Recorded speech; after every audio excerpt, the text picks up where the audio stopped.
Teenage റിലേഷൻഷിപ്പിലാവുന്നു, കുറച്ച് നാൾ കഴിയുമ്പം ചെറിയൊരു അടി ഉണ്ടാവുന്നു, അങ്ങോട്ടും ഇങ്ങോട്ടും ഇട്ടിട്ട് പോകുന്നു, അവർ വേറെ പോകുന്നു, പിന്നെ വേറെ ആൾക്കാരോട് ഇതാക്കുന്നു, അവിടെ അടിയാവുന്നു, വേറെ രീതിയിൽ പോകുന്നു. അങ്ങനെ ഒരു 4-5 വർഷത്തിനുള്ളിൽ തന്നെ ഒരു 5-6 പിന്നെ പാർട്ട്നേഴ്സ് ഉള്ള ഒരു റിലേഷൻഷിപ്പാണ് ഇപ്പോൾ കൂടുതലും, അല്ല കൂടുതലും. അതിൻ്റെ ഇടയിൽ ബെസ്റ്റി പരിപാടി ഉണ്ടാവും, പിന്നെ സിറ്റുവേഷൻഷിപ്പ്, ബെസ്റ്റി പരിപാടി, അങ്ങനെ കുറേ ഉണ്ടല്ലോ അലമ്പ് പരിപാടി.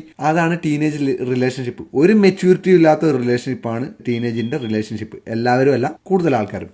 അപ്പോൾ ഒരാളെ ഇഷ്ടപ്പെടുന്ന സമയത്ത് തന്നെ 3, 4, 5 ബെസ്റ്റീസ് ഉണ്ടാവും സൈഡിൽ.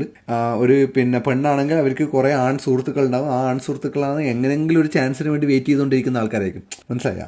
അപ്പോൾ ഇവൾ വിചാരിക്കും അവരൊക്കെ എൻ്റെ ഫ്രണ്ട്സാണ്. പക്ഷേ ആണുങ്ങൾ അങ്ങനെയല്ല വിചാരിക്കാം. അപ്പോൾ ഇവരുടെ ലൈനൊന്ന് പൊട്ടിക്കഴിഞ്ഞ് കഴിഞ്ഞാൽ ഞാൻ അതിൻ്റെ ഇടയിൽ കയറി തലയിട്ട് നിൽക്കാം എന്ന് പറഞ്ഞിട്ട് സപ്പോർട്ട് ചെയ്യുന്ന ആൾക്കാരാണ് കൂടുതലും. അതല്ലാന്ന് നിങ്ങൾ എത്രയൊക്കെ പറഞ്ഞാലും ഞാൻ അതിൽ അഗ്രി ചെയ്യില്ല, എനിക്കറിയാം സംഭവം എന്താണെന്ന്. അതുപോലെ റിലേഷൻഷിപ്പിൽ നിൽക്കുമ്പോൾ തന്നെ പിന്നെ ഈ ബെസ്റ്റി പരിപാടി ബെസ്റ്റി വേറെയുണ്ട്. ഈ ഒരു റിലേഷൻഷിപ്പ് ഉണ്ടാകുമ്പോൾ അതിൻ്റെ ഇടയിൽ നുഴഞ്ഞു കയറിയിട്ട് ഇവരുടെ കാര്യം സാധിച്ചിട്ട് വരുന്ന ടീമാണ് ഈ ബെസ്റ്റി പരിപാടി. ഒരു വർഷമൊക്കെ നല്ലൊരു ഹണിമൂൺ ഫേസിൽ ഇങ്ങനെ പോകും, നല്ല അങ്ങോട്ടും ഇങ്ങോട്ടും ഹാപ്പി ജോളി ആയിട്ട് പോകും. ഒരു വർഷമൊക്കെ കഴിയുമ്പോൾ അടി തുടങ്ങുമ്പോൾ ഇത് ഭയങ്കര പ്രശ്നമാണ്, അക്കരെ പച്ച എന്നുള്ള ഒരു സംഭവം. ഇപ്പുറം നോക്കുമ്പോൾ തോന്നും അവളാണ് ബെസ്റ്റ് അല്ലെങ്കിൽ അവനാണ് ബെസ്റ്റ്, എന്നിട്ട് അങ്ങോട്ട് പോകും. അവിടെ അടുത്തെത്തുമ്പോഴാണ് മനസ്സിലാവുക ഇവൻ അത്ര പോരാ അല്ലെങ്കിൽ ഇവൾ അത്ര പോരാ. അടുത്തയിലേക്ക് ചാടി ഒരു സ്റ്റെബിലിറ്റി ഇല്ലാണ്ട് കളിക്കുന്ന ഒരു റിലേഷൻഷിപ്പ് പാറ്റേൺ ആണ് ഇപ്പോൾ നമ്മളുടെ കുട്ടികളുടെ ഇടയിൽ കണ്ടുവരുന്ന ഒരു സംഭവം.